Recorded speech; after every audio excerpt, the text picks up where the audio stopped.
How to add recipients in WorldRemit. Hey everyone, welcome back to the channel. In this video I'll guide you on how you can basically add recipients in WorldRemit, so make sure to watch the video till the end.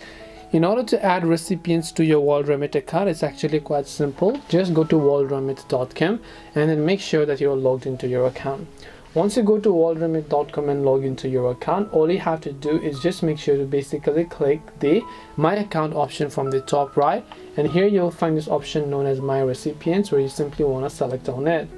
Once you click on My Recipients option here, you should be able to see your recipients currently. Now if you have not added, you won't find them, so to add them, click the Add New Recipient button here.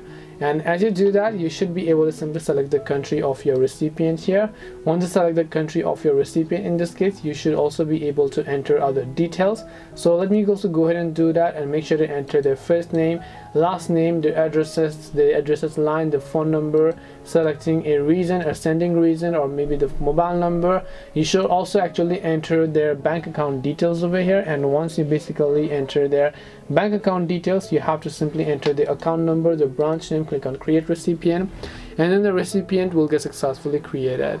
This way you can basically add a recipient to WorldRemit. Hope this video was helpful. If you have any questions, feel free to leave them down. Thank you for watching and see you in the next video.